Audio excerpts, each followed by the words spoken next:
2 বছর ধরে আছে, এগুলো জানো না? এগুলো কিছু জানো না, কেন সম্ভব? এটা কি আসল? আমি যতটুকু জানি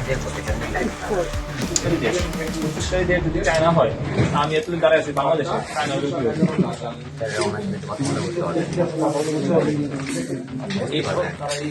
বাংলাদেশ সরকারের শুধুমাত্র নির্ধারিত সার, এটা শুধুমাত্র পারমিটেড আছে। এই পারমিশন কি আছে? হ্যাঁ, দেখো কৃষি মন্ত্রণালয় পারমিশন।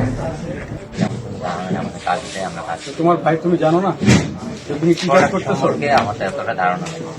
মরক কেন যে জিনিস বানাচ্ছে এই জিনিসটার ভ্যালিডিটি যে আমরা সেনাবাহিনী থেকে এসেছি, আপনার ফ্যাক্টরিতে আমরা একটা রেট দিয়েছি। আপনার ফ্যাক্টরির আসলে কাগজপত্রগুলি আমাদের দরকার, যে আপনার এই যে বৈধতা আছে এবং সরকারের কৃষি মন্ত্রণালয়ের অনুমতি নিয়ে যে আপনি সার তৈরি করছেন, এটা কাগজপত্রগুলি আমাদের লাগবে।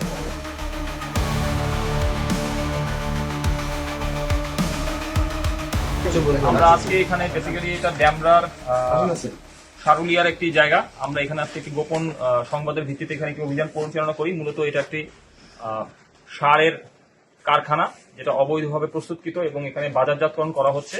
আপনারা অলরেডি দেখেছেন, আমরা অলরেডি জিনিসটা আপনাদেরকে আইডেন্টিফাই করে দেখিয়েছি যে এখানে বিভিন্ন মোড়কে বিভিন্ন ধরনের সার চীন থেকে আমদানি করা হয়, বাজারজাত করা হয়, প্রস্তুত করা হয়। এই নাম দিয়ে অন গ্রাউন্ডে এখানে এই বিষ এবং এই কারখানায় এই সারগুলোকে তৈরি করা হচ্ছে, যেগুলার কোনো সদুত্তর কিংবা কোনো কাগজ কিংবা কোনো অনুমতি কোনো কিছুই এই কারখানায় যে বিদ্যমান ম্যানেজার এবং এর সাথে সংশ্লিষ্ট যারা কর্মচারী আছে তারা দেখাতে পারেননি। এবং এখানে যদি আপনারা একটু লক্ষ্য করে দেখেন যে এখানে বিভিন্ন কোম্পানির বিভিন্ন ধরনের আপনার প্যাকেটজাত দ্রব্য রয়েছে, যেগুলার অনেক ঠিকানাই বাংলাদেশের না, আর্জেন্টিনা, ইংল্যান্ড, এবং এই বিষয়গুলো এখানে ছাপানো হয়। এই জিনিসগুলো মূলত এখানে তৈরি করা হয় এবং প্রান্তিক পর্যায়ে আমাদের বিভিন্ন গ্রামে যারা কৃষক আছেন, যারা কৃষি জমিতে কাজ করেন, তাদের কাছে এগুলো বিভিন্ন দেশের বলে উন্নত মানের বীজ, সার এসব বলে বিক্রি করা হচ্ছে। ফলশ্রুতিতে যে কাজটা হচ্ছে, জমির গুণগত মান কমে যাচ্ছে এবং এই জমিতে যে উৎপাদিত যে ফসল, সেই ফসল অনেকটা বিষক্রিয়া সৃষ্টি হচ্ছে, যা সাধারণ মানুষকে অনেক রোগ শোকে আক্রান্ত করছে। ওভারঅল যদি আমি বলি, তাহলে আমাদের স্বাস্থ্যের দিক থেকে মারাত্মক ঝুঁকিপূর্ণতা সৃষ্টি করছে। আমরা যেখানে অবস্থান করছি, এটার নাম হচ্ছে Midland agro limited, but on গ্রাউন্ডে এটা দেখাচ্ছে যে তৈরি করা হচ্ছে ওইখানে, এবং এটা চায়না থেকে আমদানিকৃত।